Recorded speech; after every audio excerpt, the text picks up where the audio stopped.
Okay, all right, here we are, and we're back. Example 9, part C. So, the derivative of ln of 1 plus x squared is this guy right here, okay? We can write this guy out. In fact, we did it in part A, so we're going to do this again. We're going to write this out as our power series, so 2x, and that was minus 2x cubed, right? Plus 2x to the 5th minus 2x to the 7th plus dot, dot, dot. I'm not putting the general term in here. We're just writing that out as it is.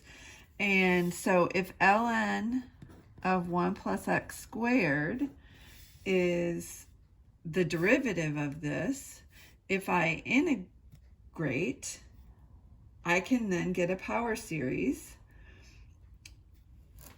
Here we go. So if I integrate this, I will get this. Got that? Right? If we integrate, I'm sorry, that's going to be our result if we integrate. Yeah, I'll get this. It's a little early.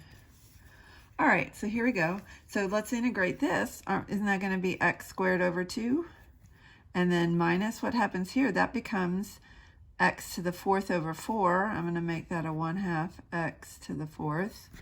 And then that's going to be plus, that's going to be x to the 6th over 6. So that will turn into a 1/3. And then minus x to the 8th over 4. Won't that be 1/4? And then plus dot, dot, dot.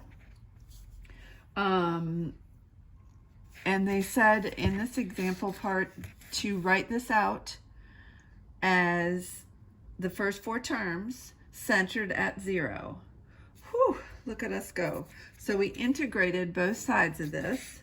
I forgot my plus c. I like to put that in here first, except for when I forget it.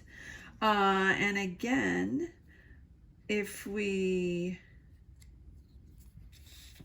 put in a 0, because remember it said centered at x equals 0.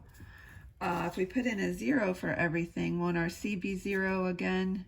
And so that's just going to be 0. Now, this, I believe you were supposed to get the nth term on this, so let's look for that. It doesn't say that in this problem, but I think it asked you for the nth term. So we're going to write out the nth term here. Plus, how are we going to do this? What was our nth term before? I believe that was, we had the sum as n equals 0 to infinity, and we had -1 to the n, and we had 2, and then we had x to the 2n plus 1. So what happens now when we integrate all our terms still is alternating. I think that's going to be to the n. Let's keep it that way. Still has a 2 there, right? And this x, what do we do when we integrate? Didn't we add 1? Don't we add 1 to each one of these here? So we're going to add 1 to this. So that'll make this 2n plus 2. And then we have to divide by that. Look at us go. Can't stop us now. And will this work if n equals 0? Well, if n equals 0, this is going to be +1. Okay, that's good. And this would be a 2, and this would be an x squared. All right, so far so good. And on the bottom, if this is a 0, yeah, this works for all n greater than or equal to 0. Woo! Can you see that? Not very well. There you go. Wonderful. All right, this leads us to the favoriteest of all part. Oh dear God, here we go. We can do this, guys. We can do this. Part D. So part D. Deep breath. We got this, guys. We got this. I need to.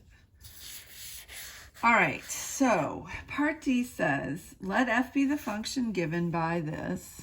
No surprises here. This is going to be 2x over 1 plus x squared, okay? And use the series found in part C, that's what we just did, to find a rational number A. So we want to use the series we just found, which is right there, to find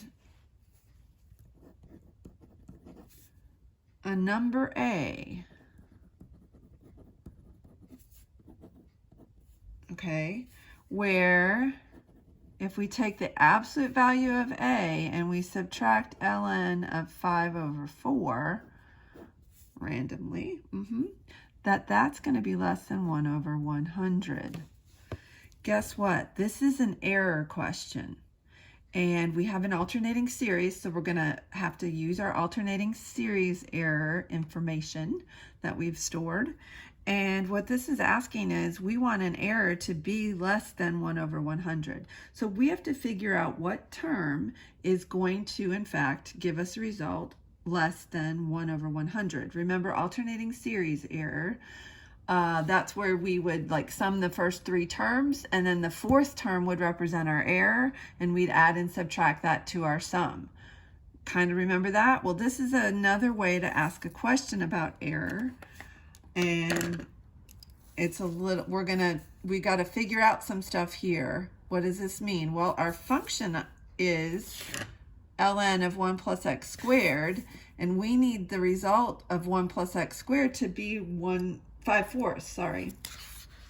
So let's look at how we could figure out what do we need to put in here so that this all equals 5/4. Well, when we go 1 plus x squared equals 5/4, because we know this result needs to be a 5/4, and we'll work our algebraic magic, and we get x squared equals, if I subtract 1 from 5/4, I hear you all yelling, it's going to be 1/4, right? And then x would be, well, we'd get plus or minus 1/2, but we're going to use x equals 1/2. Whew, all right, so I know x equals 1/2 is what I need to put in here. So here's what I do, guys. I'm going to say ln of 5/4 means that x equals 1/2.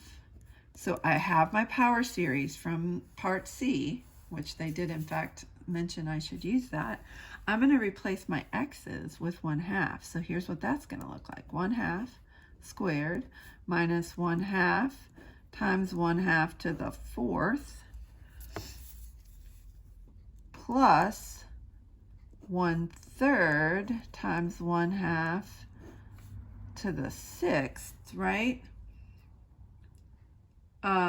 And so this could go on for days, but we're going to stop right there and we're going to investigate. What I'm looking to see is which one of these terms, and it could be that I need to go a couple more, but usually it's within the first 3 or 4 terms. Which one of these terms would in fact be greater than 1/100? Okay, so what we're looking at here is, if we start writing this out, let's look at what these numbers look like. This is 1/4, right? And I guess I should squiggle this because I'm not doing all of them. We should squiggle it. And then this would be minus, well, that's 16 times 2, because 2 to the 4th is 16 times 2. So 1/32. And then as I'm looking at this, is this less than 1/100? No. Is this less than 1/100? No. So I want to keep going, and then this next one would be 1/3. What's 2 to the 6th? Well, multiply this times 2, so that's 64. And then 64 times 3 is 1/192. Aha! That term right there is less than 1/100. So that's the first term. So here's what we're going to do. We now know that this is less than this. Okay? And now we're going to write this up intelligently. So A would be the sum of these first 2 terms. Okay? So we're going to let A equal 1/2 squared minus this guy And if we added that, we don't have to, but if we added all that together, it's going to be 7 over 32. We could leave this like this, right? Remember, because we don't have a calculator. So if we were doing this on the actual AP exam, we could leave this A value like this. All right, so we're going to say, so since the series alternates